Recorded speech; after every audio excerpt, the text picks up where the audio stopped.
Makanya saya kalau ada suami kurang ajar sama istrinya, suruh lihat istrinya melahirkan. Kalau dulu itu kan tidak boleh perempuan laki-laki masuk ruang melahirkan. Kalau sekarang alhamdulillah kasih izin. Saya waktu melahirkan mamanya cek, kan setengah mati. Dur, tidak bisa. Kata dokter, tidak bisa dia Ustaz. Saya, bagaimana caranya ini supaya bisa keluar? Dipakum. Apa itu dipakum? Disedot. Wih, bisa dongo anakku ini kalau otaknya disedot. Saya bilang, sudah, mundur ki dok, saya ngurus ki. Nah bilang, bukan mau pengajian ini Ustaz. Saya mundur ki, saya urusin istriku. Betul Pak, ini. Akhirnya saya salat hajat 2 rakaat.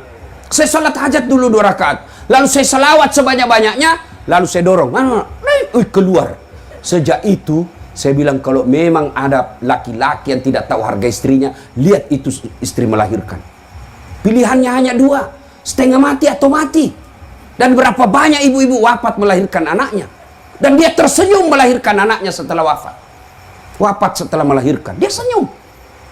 Berhasil mengeluarkan anaknya untuk melanjutkan masa depan hidupnya. Yang ketiga, kenapa ibu disebut 3 kali? Yang tidak dimiliki laki-laki apa? Menyusui. Ibu masih ingat waktu menyusui? Apalagi kalau sudah mulai tumbuh giginya. Mutuakan hak. Coba. Ibu-ibu membayangkan diri sendiri.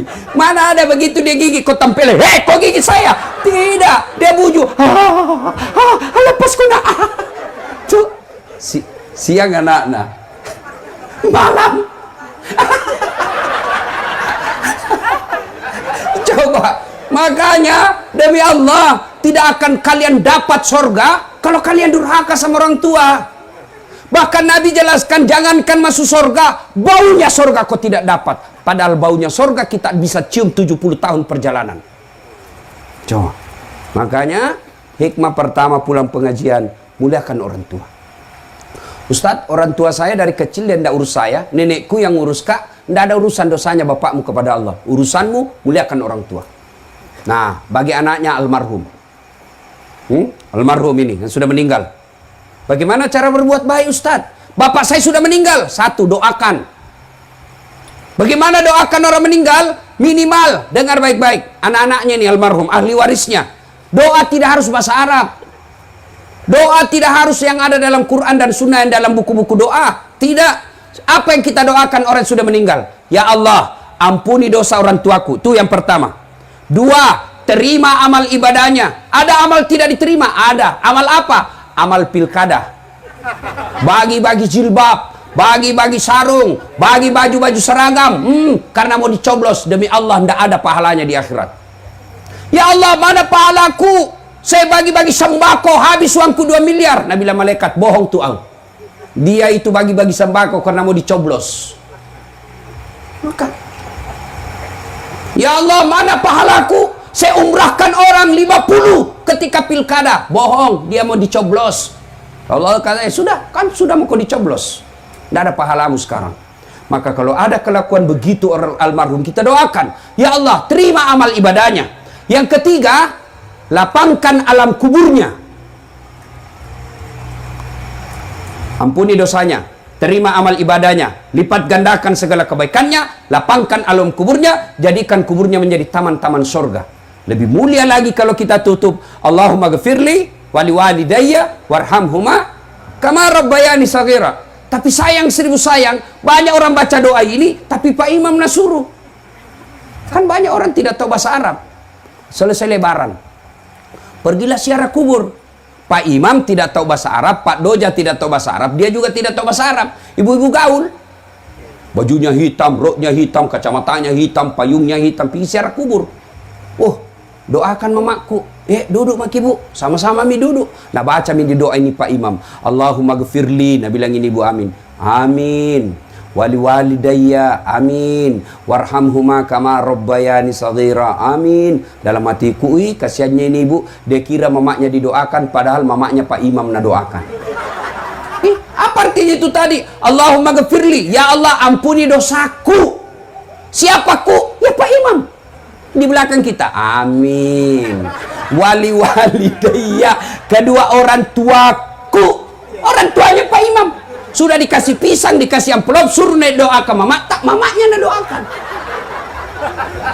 Coba ini yang banyak. Maka berdoa tidak harus pakai bahasa Arab. Selesai sholat Bapak Ibu, ini anak-anaknya almarhum, selesai sholat baca doa, sampaikan minimal Al-Fatihah. Bagaimana caranya? Ila hadratin Nabi Mustafa Muhammad sallallahu alaihi wasallam summa hususil ruhil almarhum Haji Muallim Pabinru Al-Fatihah. Baca Al-Fatihah. Sudah itu, ya Allah, ampuni dosa orang tuaku, terima amalnya, lipat gandakan segala kebaikannya, lapangkan alam kuburnya, lalu tutup dengan doa Allahumma ghafirli wali walidayya warhamhuma kama rabbayani shaghira. Amin ya rabbal alamin. Ustadz, kenapa orang kalau doa sudah begini selesai begini? Itu tambah-tambah gitu. Boleh juga tidak begini, boleh. Apalagi sekarang corona. Dianjurkan jangan pegang muka. Kenapa paling begini Ustaz? Cuma kebiasaan. Kenapa namuka? Karena lebih nyambung. Masa Bapak amin ya rabbal alamin? Itu lebih tidak nyambung lagi. Ya, doakan. Yang kedua, dengar baik-baik. Ini ahli warisnya almarhum. Yang kedua, kalau sudah meninggal bagaimana cara berbuat baiknya Ustaz? Kunjungi karib kerabatnya, anak-anaknya almarhum. Setelah menuntut ilmu, lalu ditugaskan keluar daerah dan menetap di daerah tugasnya. Jangan sampai kelupakan keluarga yang ada di Sopeng. Datangi saudaranya Bapak, datangi nenek, mungkin itu kita datangi. Begitu cara berbuat baiknya kepada orang tua yang sudah meninggal. Yang ketiga, bersedekah atas nama keluarga. Misal almarhum, ada bajunya, ada dasinya, ada sarungnya, ada sepatunya, tinggal aja di rumah tidak ada yang pakai. Lebih baik kasih orang supaya dipakai. Selama dipakai itu barang, itu almarhum dapat kiriman pahala. Dan barang itu kasih berdasarkan profesinya orang. Misalnya almarhum punya dasi bagus, dasi kupu-kupu, jangan kasih Pak Doja. Nggak cocok. Kapan dipakai Pak Imam itu dasi kupu-kupu? Dia pakai Pak Imam dasi kupu-kupu, satu kampung heboh. Wih, jatuh cinta Pak Imam. Nah, lalu kalau dasi kupu-kupu, siapa kita kasih? Kasih cucunya yang lagi kuliah. Itu cocok. Sarung, kasih Pak Imam. Cocok itu, dia tiap hari dia pakai. Songkok, baju gamis, kasih Ustadz. Tiap hari dia pakai. Kasih polisi, dia pakai. Paling lebaran dia pakai. Ini namanya yang kita lihat yang produktif. Sedekah. Nah, ibu bapak, saudara-saudara sekalian, ini cara berbuat baik kepada orang yang sudah meninggal. 1, doa. 2, mengunjungi karib kerabatnya. 3, bersedekah atas nama orang tua. Misal lagi, musyawarah saudara-saudaranya. Ini ada sawahnya bapak. Alhamdulillah karena ada semua rumah tak. Meskipun ini ahli waris, kita yang berhak 4 bersaudara. Tapi bagaimana kalau ini tanahnya bapak ini kita jual, bangunkan masjid, insya Allah selama masjid itu dipakai, almarhum dapat kiriman pahala. Jangan sampai terjadi yang pernah saya alami. Ada orang sakaratil maut, dipanggillah saya dia mengaji. Datanglah saya mengaji. Begitu saya baca ngaji, anaknya musyawarah di ruang tamu. Musyawarah anaknya di ruang tamu. Apa dia bahas? Bicara kakaknya. Saudara-saudara sekalian, ini bapak sebentar lagi meninggal dunia, meninggalkan kita. Supaya tidak ada keributan-keributan, maka mulai hari ini perjelas siapa yang ngambil sawahnya bapak di kampung. Saya dengar, saya bilang, keluarga apa ini? Saya keluar, saya bilang, Pak, bapak masa bapakmu sakaratil maut kok sibuk di sini? Saya ini orang lain. Saya keluar, saya pergi. Siapa yang gagal? Siapa? Orang tuanya gagal mendidik anaknya. Maka ibu-ibu, sebelum segalanya terlambat, didik anak. Tidak usah bangga anak kita tinggi sekolahnya, sampai ke jenderal, sampai direktur, sampai anggota DPR, kepala dinas, kalau dia tidak ada manfaat buat orang tua. Tidak ada. Kan biasanya ini kita kasih senang orang. Itawa. Anaknya yang pertama kepala dinas. Itawa. Anggota DPR anaknya. Itawa. Kontraktor. Baru tidak ada pernah lihat bapaknya. Plek. Beleng-beleng. Apa itu anakmu kontraktor, anggota DPR, kepala dinas, kalau tidak pernah kau dilihat? Yang hebat tuh, itu anaknya kasihan, pegawai honor, tapi tiap minggu itu ada datang bawakan pisang bapaknya. Itu meskipun dia pegawai honor, ada manfaat. Siapa yang salah kalau anak kita tidak baik agamanya? Orang tuanya. Tidak ada orang lahir langsung jadi preman. Tidak ada orang lahir langsung jadi pengedar narkoba. Tidak. Kata Nabi, anak itu dilahirkan dalam kanan fitrah. Ibu bapaknya membuat dia majusi, nasara, ataupun Yahudi. Maka ibu, Tidak usah cemas kalau anak tak cuma pegawai honor. Tidak usah cemas kalau dia daftar tentara tidak lulus. Tidak usah malu kalau anak daftar pegawai negeri tidak berhasil. Tapi malulah ketika anak kita sudah balik, sudah sarjana tidak tahu sholat di masjid. Malu itu. Nah, orang tua sekarang kan bangga sekali kalau pintar bahasa Inggris anaknya. Itahu wastas, jauh sepupuku yang orang Sopeng. Jagona tahu. Kenapa masih SD pintarnya bahasa Inggris anaknya? Apa jagona itu, Bu? Tahu bahasa SD. Banyak itu yang bisa begitu. Masa banyak Ustaz? Pergi makin di Inggris. Tuh anak-anak di Inggris masih kecil pintar bahasa Inggris semua. Apalagi zaman sekarang tidak perlu orang jago bahasa Inggris. Saya pergi Itali, tahu Itali? Tahu Itali, ceramah Kak di Roma, tahu Itali? Tahu Ibu? Itu batu-batu lurus belok kiri. Saya kan tidak tahu pakai bahasa Itali, nyasar Kak malam-malam. Mau Kak cari rumah makan halal, nyasar. Mau tanya orang tidak tahu bahasa Itali. Woi, ku ingat ada Google Translate. Saya buka HP ku, buka aplikasi Google Translate, ku rekam. Tolong tunjukkan saya rumah makan halal. Wih, keluar terjemahannya dalam bahasa Itali. Ku panggil orang ada lewat, Mister. Hirantong ini orang ditanya Mister. Mister. Datang. Selesai. Apa tidak penting? Bahasa Inggris. Memangnya kalau ibu nanti meninggal anaknya pakai bahasa Inggris berdoa? Ibu. Oh my God, please help me my mother. Talekang. Mana bisa? Tetaplah bahasa Bugis. Nah, maka tidak usah cemas soal itu. Yang kedua, ini biasa kita salah mendidik anak. Terlalu cemas soal perut. Jangan makin cemas soal perut. Ada orang di Sopeng mati kelaparan? Ada orang Sopeng mati kelaparan anaknya?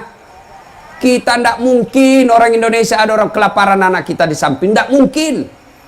Kita punya tepo seliro. Kita punya tenggang rasa. Kita punya orang Bugis pace, siri. Malu kita kalau tetangga kita kelaparan. Tidak ada. Tapi yang mati gara-gara narkoba anaknya banyak, bahkan bisa jadi puluhan. Mati karena tawuran banyak. Itu berarti bukan soal perut yang ibu cemaskan. Tapi apa? Mendidik anak. Ibu-ibu, Bu, tahu cicak? Tahu cicak? Apa namakan itu cicak? Masuk akal? Enggak, satu di dinding, satu terbang. Di dinding itu nyamuk, satu terbang. Di mana ketemu? Nanda ada terminalnya. Iya toh? Tapi Allah Maha Kaya. Dengar lagu tak waktu kecil. Cicak-cicak di dinding, diam-diam merayap. Diam-diam merayap. Datang seekor nyamuk. Nyamuk yang datang. Tidak Nabi bilang lagu cicak lompat ke nyamuk. Patah-patah cicak kasihan. Iya toh? Maka tidak usah cemas. Bu, wallahi demi Allah ibu, didik anak tidak usah cemas apa dia makan anak kita. Contoh Ibrahim alaihissalam.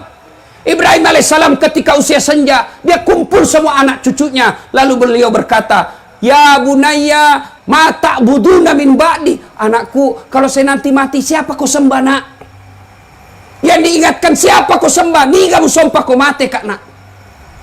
Tapi ibu-ibu zaman sekarang, bapak zaman sekarang, begitu dia sudah pensiun, ma ta'kuluna min ba'di. Nah, apa kau makan nanti kalau saya mati? Malu kita kalau anak kita tidak punya mobil. Malu kita kalau anak kita kerja hanya jual-jual bensin botolan. Malu kita kalau anak kita sudah dua anaknya tidak punya rumah. Tapi kita tidak malu kalau anak kita Ramadan merokok di pinggir jalan. Nah ini, kalau kita mau punya kekayaan paling berharga, didik anak. Bagaimana cara didik anak Ustadz? Ada dalam surah Luqman. Baca itu mulai dari ayat 16 dan seterusnya. Sudah dijelaskan di situ. Ya bunayya la tusyrik billah. Wahai anakku, jangan kau serikatkan Allah. Itu dulu yang pertama, akidah dulu. Ibu-ibu nih yang punya anak kecil, masih kecil, ajarkan akidah kepada anak kita. Nah, Allah itu satu. Lam yalid wa lam yulad. Kalau perlu ajarkan melalui lagu. Kan ala lagu tak waktu kecil. Topi saya bundar, bundar, topi saya. Ganti itu. Tuhan saya Allah, Allah Tuhan saya. Kalau bukan Allah, bukan Tuhan saya. Itu ajarkan. Tuhan banyak. Siddhartha Gautama, Yesus, tapi bukan Tuhan kita orang Islam. Siapa Tuhannya kita? Nah, Allah. Allah itu siapa? Tidak bisa dilihat. Nah, sudah ajarkan begitu. Itu lagu-lagu zaman dulu, begitu lagunya. Tuhan saya, Allah, Allah, Tuhan saya. Jangan ajari anak tak lagu yang tidak masuk akal. Bu ami ami belalang kupu-kupu, siang makan nasi, kalau malam minum susu. Mana ada belalang minum susu sama makan nasi? Patolo-tolo.